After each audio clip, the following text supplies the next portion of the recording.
और अब खबरें विस्तार से। क्रिप्टो करेंसी मार्केट्स ने सोमवार की सुबह 4% नीचे जाते हुए ट्रेड किया क्योंकि क्रिप्टो करेंसी एक्सचेंज FTX के आसपास की स्थिति खराब हो रही थी, जिसने क्रिप्टो करेंसी से संबंधित इक्विटी पर अतिरिक्त दबाव डाला है।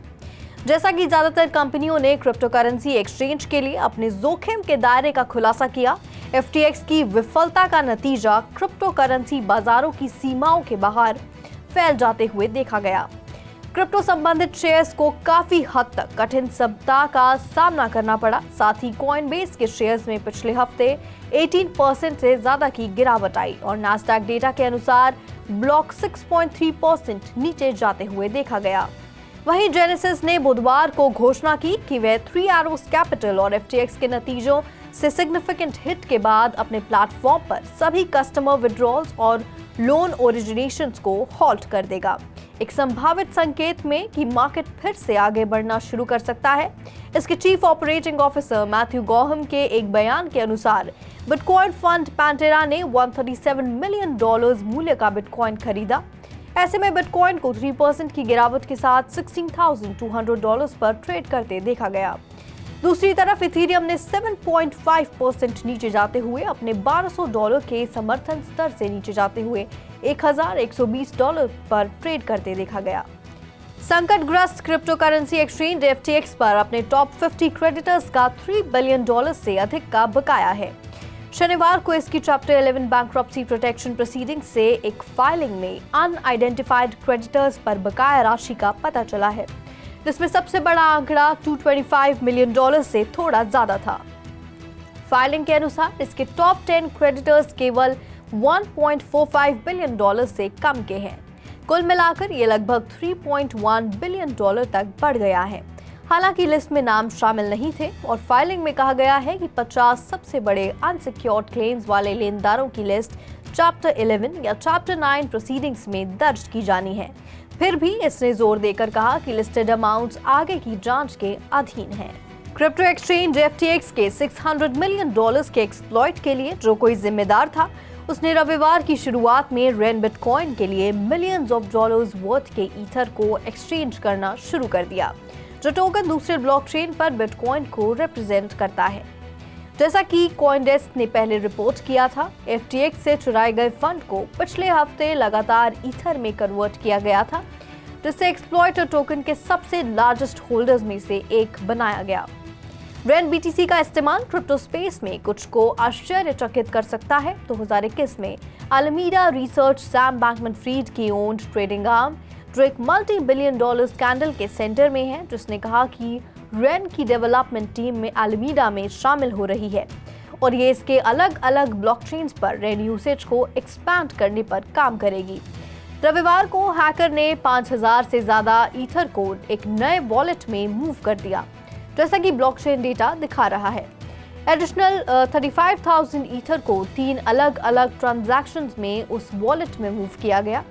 नए वॉलेट के ऑन चेन एनालिसिस से पता चलता है कि एक्सप्लॉइटर ने बाद में डिसेंट्रलाइज्ड एक्सचेंज एग्रीगेटर 1inch का इस्तेमाल करके ईथर को रेन BTC में कन्वर्ट करना शुरू कर दिया।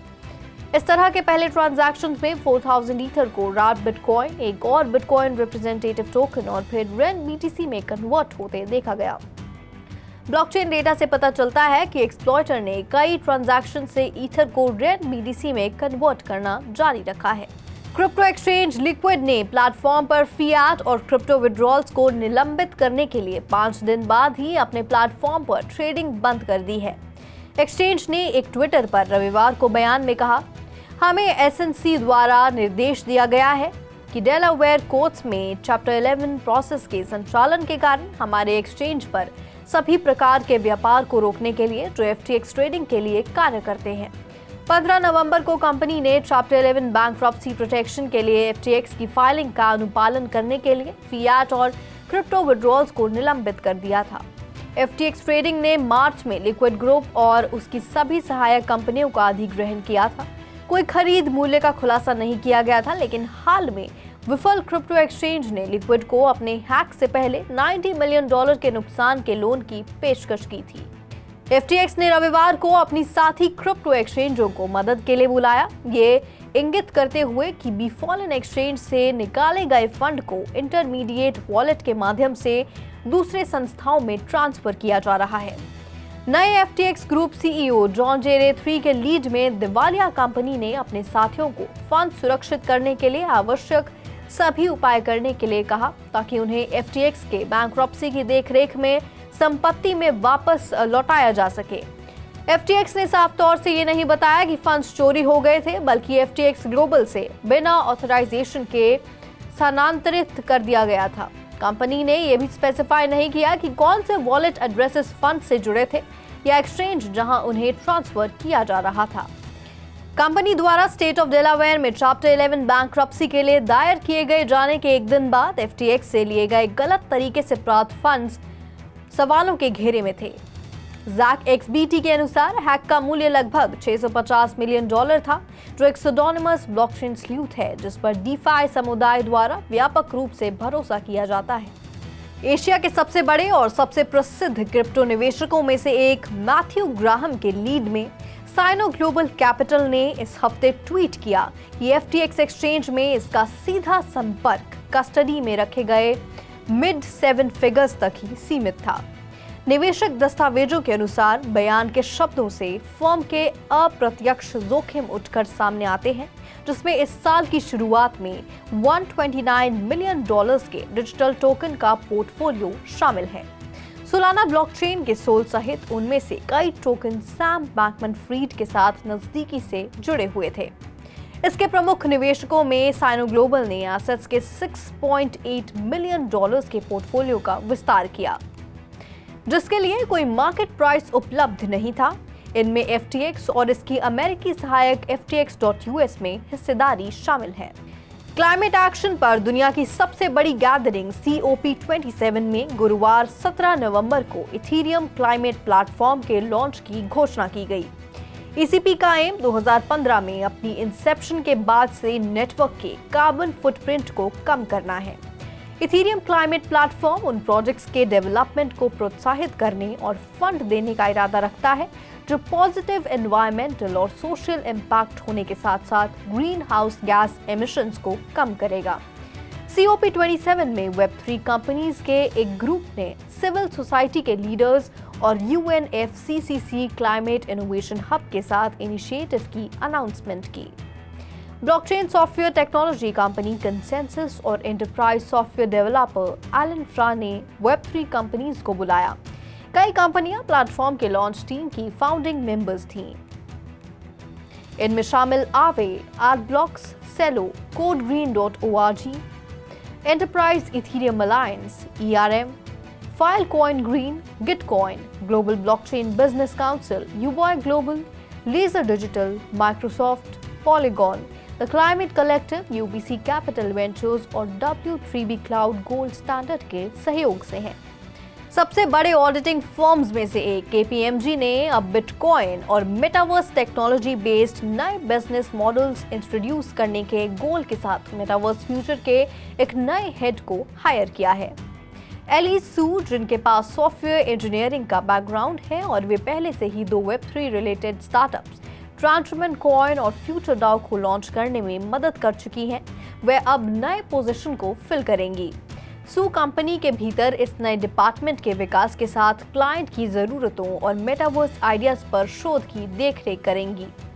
हालांकि ऑर्गेनाइजेशन के पास रिस्पॉन्सिबिलिटीज का एक जनरल आइडिया है जो सू की देखरेख करेंगी। सू मेटावर्स फ्यूचर्स के पहले डायरेक्टर है।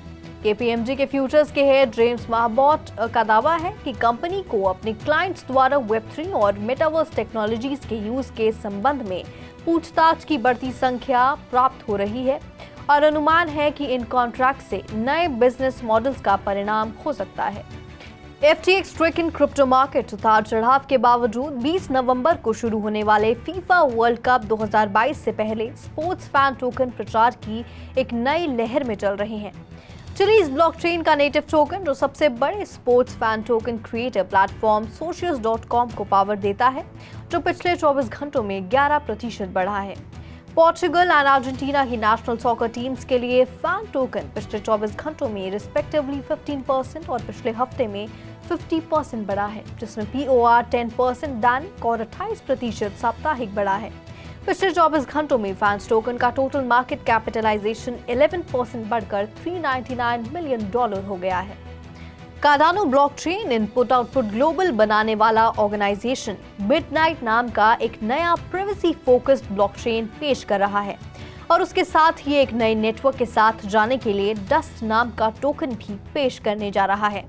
स्कॉटलैंड के एडिनबर्ग यूनिवर्सिटी में हुए 18 नवंबर के इवेंट में IOG के CEO चार्ल्स हॉस्किंसन के अनुसार मिडनाइट, जो जीरो नॉलेज प्रूफ टेक्नोलॉजी द्वारा संचालित है, उसे कार्डानो के आसपास डिप्लॉय किया जा रहा है, जो कई साइड चेन्स में से एक है और zero knowledge proof smart contracts deliver करके पिछले प्राइवेसी कॉइन प्रोजेक्ट से परे जाएगी।